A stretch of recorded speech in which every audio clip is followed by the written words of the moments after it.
നമ്മുടെ കൊല്ലം ഫുദി മരിക്കുന്നതിന് മുമ്പ് ഇത്ര പബ്ലിസിറ്റി അദ്ദേഹത്തിന് കിട്ടിയിട്ടുണ്ടോ എന്നുള്ള സംശയമാണ്. കാരണം ഒരു മിമിക്രി ആർട്ടിസ്റ്റ് ആയിരുന്നു, എല്ലാവർക്കും ഇഷ്ടപ്പെടുന്ന ഒരു വ്യക്തി തന്നെയായിരുന്നു കൊല്ലം ഫുദി.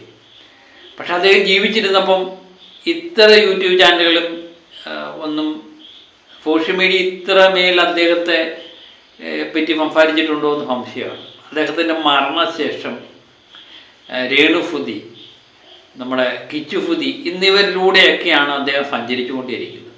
ഈ ചിലവർക്ക് മരണമില്ല എന്ന് പറയുന്ന അവസ്ഥയാണ് കൊല്ലം ഫുദിയുടെ കാര്യം. എനിക്ക് തോന്നുന്നു ഡെയിലി എത്രയോ വീഡിയോകൾ, ഒരുപക്ഷെ ഇന്ന് യൂട്യൂബുകാർ ജീവിച്ചു പോകുന്നത് കൊല്ലം ഫുദിയുടെയും കുടുംബത്തിൻ്റെയും വീഡിയോ കൊണ്ടാണെന്ന് തോന്നുന്നു. ആ അവസ്ഥയാണിപ്പോൾ. ഒരു മനുഷ്യനും അങ്ങനെ ഒന്നും സംഭവിക്കാതിരിക്കട്ടെ എന്ന്. കൊല്ലം ഫുദിയെ പറ്റി നമ്മൾ പറയുമ്പോൾ സാധാരണ ഒരു മനുഷ്യൻ, വെറും പാവം പിടിച്ചൊരു മനുഷ്യൻ എന്നൊക്കെയായിരുന്നു വിചാരിച്ചു വെച്ചിരുന്നത്. കൊല്ലം ഫുദിയുടെ ആദ്യ കല്യാണത്തിനുണ്ടായതാണ് കിച്ചു എന്ന് പറയുന്ന മകൻ. രണ്ടാമത് കൊല്ലം ഫുദി കല്യാണം കഴിച്ചു എന്നാണ് നമ്മൾ ഈയിടെ അറിയുന്നത്. അതിനുശേഷമാണ് രേണു ഫുദിയെ കല്യാണം കഴിച്ചത്. അപ്പം കൊല്ലം ഫുദിയുടെ ജീവിതത്തിൽ ഒത്തിരി പ്രശ്നങ്ങൾ, നമ്മളറിയാത്ത എത്രയോ പ്രശ്നങ്ങൾ ഉണ്ട് എന്നുള്ളത് സത്യം തന്നെയാണ്. അതുപോലെ അദ്ദേഹം പലരുടെയിൽ നിന്നും കാശ് മേടിച്ചു വിട്ടുണ്ട് എന്ന് പറഞ്ഞാണ് അദ്ദേഹം മരിച്ചതിന് ശേഷം പലരും പറയുന്നത്. അദ്ദേഹത്തിന് ഒത്തിരി കടമുണ്ടെന്നൊക്കെ പറയും. കൊല്ലം ഫുദിയെ സംബന്ധിച്ച് അദ്ദേഹം ഒത്തിരി പ്രോഗ്രാമൊക്കെ അഭിനയിച്ചുകൊണ്ടിരുന്ന വ്യക്തി തന്നെയാണ്. ഇന്ത്യയിലായാലും അദ്ദേഹം ഒത്തിരി പ്രോഗ്രാം ചെയ്യുന്നു, വിദേശങ്ങളിലൊക്കെ പല പ്രോഗ്രാമും ചെയ്തിട്ടുള്ള വ്യക്തി തന്നെയാണ്.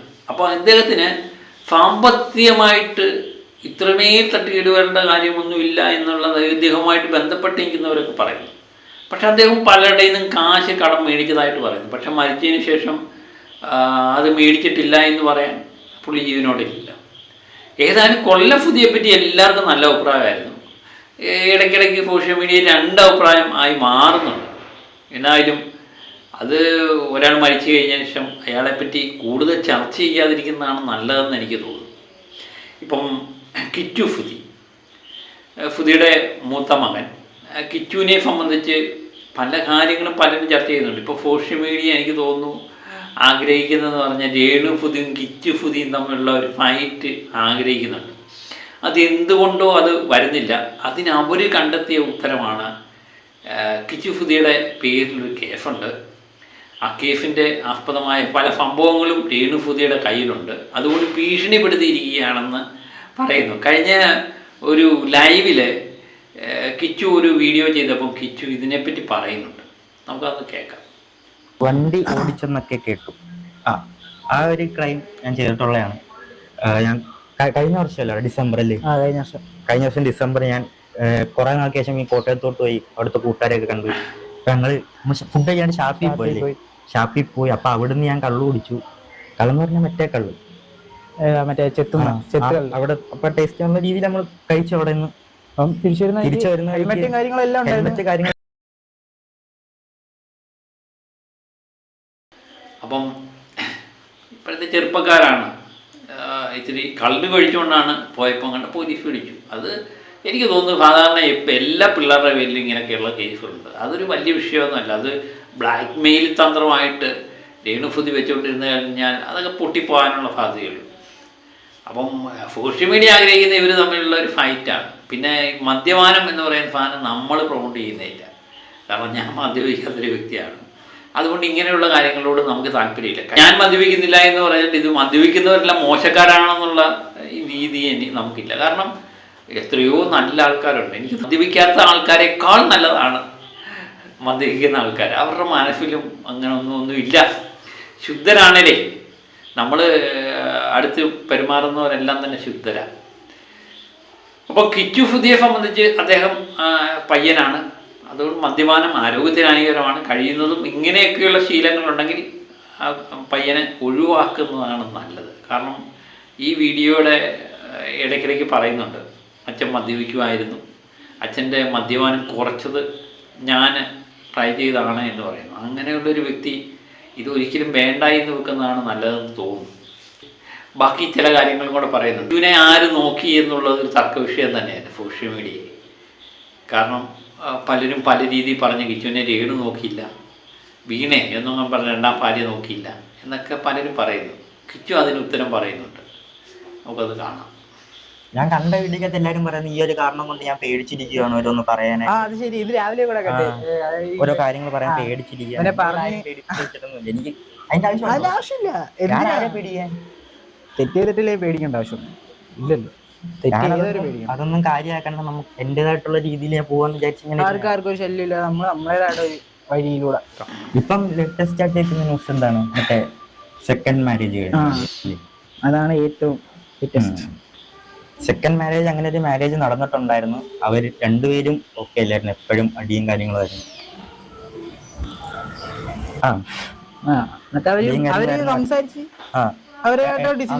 രണ്ടുപേരും അങ്ങോട്ടും ഇങ്ങോട്ടും സംസാരിച്ചു, അങ്ങനെ മാറിപ്പോയതാണ്. അവരായിട്ട് ഡിസിഷൻ എടുത്ത് മാറിയതാ. ഈ പറയുന്ന കാര്യങ്ങളൊന്നും അത്ര കറക്റ്റ് ആയിട്ടുള്ള കാര്യങ്ങൾ. അവര് കല്യാണം കഴിച്ചു എന്നാണെങ്കിലും, പക്ഷെ ഞാൻ ഇവിടെ തന്നെ ആയിരുന്നു. അത്രയും ചിന്തിച്ചാൽ എന്തൊക്കെയായിരുന്നു പ്രശ്നങ്ങൾ. എന്തുവാ അവര് നോക്കുമ്പോ എന്തുവാ കൊല്ലം സുധീര വൈഫായാലും ഇപ്പൊ വരും ഇങ്ങനെ വൈഫാണ് പറഞ്ഞിട്ട് ന്യൂസ് വരുന്നു. അപ്പം നിങ്ങളാണെങ്കിലും എല്ലാവരും അങ്ങനെ ചിന്തിച്ചു നോക്കുള്ളൂ. അത് നിങ്ങളെ കുറ്റം പറഞ്ഞിട്ട് കാര്യമില്ല. അപ്പൊ ഇങ്ങനെ ന്യൂസ് വരുമ്പോ ഇങ്ങനെ എല്ലാരും വിചാരിക്കത്തുള്ളൂ. ഇത്ര നാളും കാണാത്തവരെയൊക്കെ കുഞ്ഞിയൊക്കെ വരുന്നില്ലേ. അതായത് ഞാൻ 1ാം ക്ലാസ്സിൽ പഠിക്കുമ്പോഴാണ് സെക്കൻഡ് മാരേജ് അങ്ങനെ നടക്കുന്നതും. ഒരു 5-5ലൊക്കെ ആയപ്പോഴത്തേക്കും, 5-ലും ഒരു കുറച്ചാൾ കഴിഞ്ഞപ്പോഴത്തേക്കും അവർ ഓക്കെ അല്ലായിരുന്നു രണ്ടുപേരും. ഭയങ്കരമായിട്ട് എപ്പോഴും അടിയായിരുന്നു കാര്യങ്ങളും. എന്തുകൊണ്ടാണ് ഇവിടെ നിൽക്കുന്ന മോനെ? ഞാൻ ഇവിടെയാണ് ഹാപ്പി, അതുകൊണ്ടാണ് ഞാൻ ഇവിടെ നിൽക്കുന്നത്. ഒരു ടൈം കഴിഞ്ഞപ്പം മനസ്സിലാണ് എനിക്ക് അവിടെ ഒരു കംഫർട്ടായിട്ട് തോന്നിയില്ല. ഞാൻ കുഞ്ഞിലോട്ടെ ഇവിടെ തന്നെയാണ് നിൽക്കുന്നതും. അപ്പം അച്ഛൻ പോയതിനു ശേഷം ഒരു ഇതായിട്ട് തോന്നിയില്ല. ഞാൻ വീണ മോനെ നോക്കിയില്ലേ, രേണു നോക്കിയല്ലേ. എന്നെ നോക്കിയത് എൻ്റെ അച്ഛൻ, അച്ചാമ്മ, വല്യമ്മ, വല്യച്ഛൻ, അവരെല്ലാവരും തന്നെയാണ്. കേട്ടല്ലേ, എല്ലാരും കേട്ടല്ലേ. ഞാൻ പറഞ്ഞുതരാം. ഒരു 3 വയസ്സായപ്പോഴാണ് അച്ഛനും ഞാനും കൂടെ കൊല്ലത്തോട്ട് വരുന്നതും. പിന്നെ മൊത്തം നോക്കിയത് അച്ചാമ്മ, വല്യച്ഛൻ, വല്യമ്മ. അച്ഛൻ വരും. അച്ഛനന്ന് ഭയങ്കര ഇടയ്ക്കിടയ്ക്ക് ജീവിച്ചിരുന്നു കഴിഞ്ഞപ്പോൾ പല കാര്യങ്ങളും ഇത് ചർച്ച ചെയ്യുന്നുണ്ട്. അപ്പം അതിനകത്ത് പലരുടെ ചോദ്യത്തിന് ഉത്തരവായിട്ടാണ് പറയുന്നത്, കിച്ചുവിനെ നോക്കിയത് കിച്ചുവിൻ്റെ ഫുദിയുടെ അമ്മയാണ് എന്ന് തന്നെയാണ് പറയുന്നത്. കൊല്ലത്ത് നിന്നാണ് പഠിച്ചത്. അപ്പോൾ വേറെ ആരും ഇതിൻ്റെ അവകാശവാദം ഉന്നയിക്കേണ്ട കാര്യമില്ല. രേണു ആയാലും രണ്ടാമത്തെ ഭാര്യ ആയാലും അവരാരും അവകാശവാദം കിച്ചുവിനെ നോക്കിയതായിട്ടുള്ള അവകാശവാദം വേണ്ട എന്ന് തന്നെയാണ് തുറന്നടിച്ച് പറയുന്നുണ്ട്. ഏതായാലും അത് കൃത്യമായിട്ടുണ്ട്. അതുപോലെ ഫുദിയുടെ മദ്യപാനത്തെ പറ്റി പറയുന്നുണ്ട്, ഫുദിയുടെ കടത്തെപ്പറ്റി പറയുന്നുണ്ട്. അപ്പോൾ സാമ്പത്തികമായിട്ട് ഉണ്ടാകുന്ന കടം ഏതായാലും ഫുദിയുടെ മദ്യപാനം തന്നെയാകാം ഒരുപക്ഷെ ഫുദിയുടെ ഈ കടത്തിലേക്ക് നീങ്ങിയത് എന്നുള്ളത് ഏറ്റവും വലിയൊരു സത്യം തന്നെയാകാം, അല്ലേ? മദ്യപിക്കുന്ന ഒരു വ്യക്തിയായിരുന്നു എന്ന് നമ്മുടെ കിച്ചു തന്നെ പറയുന്നുണ്ട്. അപ്പം സോഷ്യൽ മീഡിയയെ സംബന്ധിച്ച് രേണു ഫുദിയെയും കിച്ചു ഫുദിയും തമ്മിൽ നിന്ന് കൂട്ടിമുട്ടിപ്പിച്ച് അതിലൂടെ കണ്ടന്റുകൾ ഉണ്ടാക്കുക എന്നുള്ള തന്ത്രം തന്നെയായിരിക്കാം പ്രയോഗിക്കുന്നത്. പക്ഷെ ഇവർ രണ്ടുപേരും ഇതിനകത്ത് വഴിപ്പെടുന്നില്ല എന്നുള്ളത് സത്യം തന്നെയാണ്. അവരെ അവരുടെ വഴിക്ക് വിടുക. കിച്ചുവിനെ സംബന്ധിച്ച് ഇപ്പം ഒരു യൂട്യൂബ് ചാനലുണ്ട്. അവന് ജീവിക്കാനുള്ള വരുമാനം അതിൽ നിന്ന് കിട്ടും എന്ന് തോന്നുന്നു. നല്ല സപ്പോർട്ടൊക്കെ കിട്ടുന്നുണ്ട്. അതുപോലെ തന്നെ രേണു ഫുദി അവരുടെ ജീവിതമാർഗമായിട്ട് പോകുന്നു, ബിഗ് ബോസിൽ കയറുന്നു എന്ന് പറയുന്നു. അപ്പോൾ എല്ലാവരും അവരുടെ ജീവിതത്തെ അനുസരിച്ച് പോട്ടെ. നമ്മൾ ആവശ്യമില്ലാതെ അവരുടെ ജീവിതത്തിലൊക്കെ ഇടപെടുമ്പോഴാണ് പ്രശ്നം. പേഴ്സണൽ കാര്യത്തിൽ ഇടപെടുന്നില്ല, ബാക്കിയുള്ള കാര്യങ്ങൾ സംസാരിക്കുന്നതിന് കുഴപ്പമില്ല. പിന്നെ കണ്ടന്റുകൾ ആവശ്യം. എനിക്ക് തോന്നുന്നത് കുറച്ച് നാളായിട്ട് പഞ്ഞമാഫമൊക്കെ ആയിരുന്നു. അപ്പം രേണു ഫുദി എന്ന് പറയുന്ന വ്യക്തിയാണ് യൂട്യൂബ് ചാനലുകളെയൊക്കെ മുന്നോട്ട് നയിച്ചത്. അപ്പോൾ ഓരോ സമയത്തും ഓരോ വ്യക്തികളും ഒരു പുതിയ ആൾ വരുമ്പോഴത്തേന് എല്ലാവരും അതിൻ്റെ പുറകെ പോകും. അത് തന്നെയാണ് കണ്ടുവരുന്നത്. ഏതായാലും ഫുദിയുടെ മരണശേഷമാണ് ഫുദിയുടെ പേര് ഏറ്റവും കൂടുതൽ പ്രാവശ്യം സോഷ്യൽ മീഡിയ ആവർത്തിച്ചിരിക്കുന്നത് എന്നുള്ളത് സന്തോഷകരമായ കാര്യമാണ്.